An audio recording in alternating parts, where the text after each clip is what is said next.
Hi viewers, இந்த வீடியோல முதுகலை பட்டதாரி ஆசிரியருக்கான ஒரு தகவல். இது செய்தித்தாள் நியூஸா கொடுத்திருக்காங்க. நம்ம சொன்ன மாதிரி பாத்தீங்க அப்படின்னா மண்டே அன்னைக்கு இதை பத்தின ஆலோசனை கூட்டம் நடைபெற்று இருக்குது. எக்ஸாம் டேட் தள்ளி போறதுக்கான இதுல பாத்தீங்கன்னா உயர் நீதிமன்றத்திலேயே அவங்க கேஸ் ஃபைல் பண்ணியிருக்காங்க. அது இல்லாம பாத்தீங்க அப்படின்னா அமைச்சர்களுக்கும் அவங்க மனு கொடுத்திருக்காங்க. ஸோ இதனால இதை பேஸ் பண்ணி என்ன பண்ணியிருக்காங்க அப்படின்னா ஒரு ஆலோசனை கூட்டம் அவங்க திங்கக்கிழமை பண்ணியிருக்காங்க.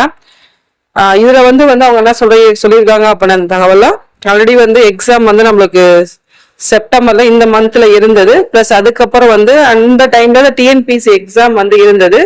பிளஸ் அதுக்கப்புறம் பாத்தீங்கன்னா அதை தள்ளி வச்சது. அதுக்கப்புறம் தகவல் கொடுத்துட்டு இதற்கான இந்த முதுகலை பட்டதாரி ஆசிரியருக்கான டேட்டை தேதியை தள்ளி வைக்கும் ஆலோசனை கூட்டங்கள் இதுல நடைபெற்றிருக்கு. அந்த பத்தின தகவல் தான் இதுல கொடுத்துருக்காங்க. இது பாத்தீங்க அப்படின்னா பள்ளிக்கல்வித்துறை அமைச்சரும் தேர்வு தள்ளி வைப்பு என்று அறிவித்துள்ளன. எனவே முதுகலை பட்டதாரி ஆசிரியர்கள் தள்ளி எதிர்பார்க்கப்படுகிறது அப்படின்னு சொல்றாங்க. ஏன்னா இது கன்சர்ன்